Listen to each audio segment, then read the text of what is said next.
Hello, this is Dennis from Smoke Daddy Inc. and Pellet Pro Grill. What I want to talk to you today about is your burn pot and airflow in your burn pot. Some of these pellet grills need a little more airflow in their burn pot to create a cleaner burn and get that ash out of your burn pot to decrease the possibility of burn back and those long cooks. But I want to show you in here, there's a modification that I've come up with to fix these burn pots to get a better airflow so the air swirls around in here and kicks the ash out, and it works much better. Now I'm going to turn this on, and another problem that I come across with these is there's a gap sometimes underneath the burn pot where the air escapes. Now I have a gasket that can go in there, but let me show you what I mean. Well, oh, helps if you put the fuse in.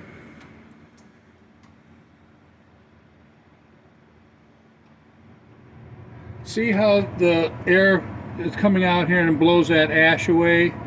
And now if you look in the bottom of that burn pot, the air is just coming in sideways this way, and it restricts the ash from coming out.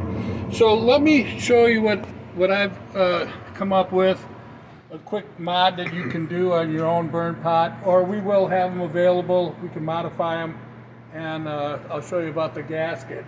So, I mean, you basically just take your burn pot out of here the way you normally would.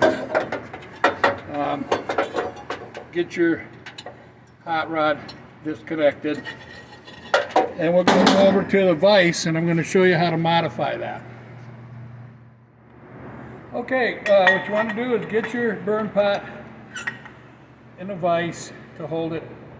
Now what we're going to do is we're going to take, I'm just using an extension here, something that you can fit down in here, and push them, bend that down. So now the air is going to come in at an angle, if you see, and it'll help swirl the air around.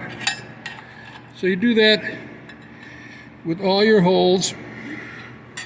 Now this one I like to go up the other way so the air will come down and kick that ash up off the bottom of the burn pot.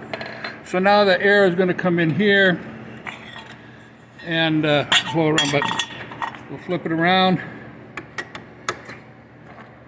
do it the same way so the air comes in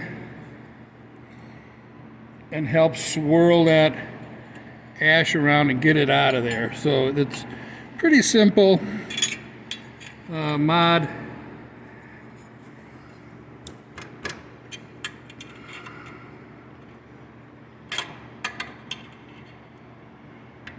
Okay, so now as you can see, I bent those holes so the air will come in and will circulate in there and help kick that ash out. So let me put it back in and we'll show you how that goes. Okay, another thing we have that we're going to offer is this gasket here. It'll fit on here, nice. And once you put that back in there, you'll have a good seal around there so no air will escape from underneath that burn pot lip. So we'll just put the hot rod back in. I'll get that all tightened down and we'll be back in a second. Okay, I put the burn pot back in. It's got the gasket under here. We threw some ash in here to see how that vortex effect is going to work in there. I got the ash back here where it was blown away before. Let's turn this on. Now, can you see it's circulating more in there, and it's starting to remove the ash from the bottom of the burn pot if you want to get in there and take a quick look. So it's starting to remove that ash that's down in there. So that certainly is going to help reduce the ash buildup and help eliminate where the ash gets built up so high that the fire starts leaching back into the auger tube. And as you can see here, there's no more air seepage from underneath here. So this is going to really help with the airflow and the ash buildup in your burn pot. So we're going to have those available already pre-bent for you so they work, or just take your old burn pot out and do that, and that should help with your air circulation in your burn pot. So thanks for looking. Go start cooking.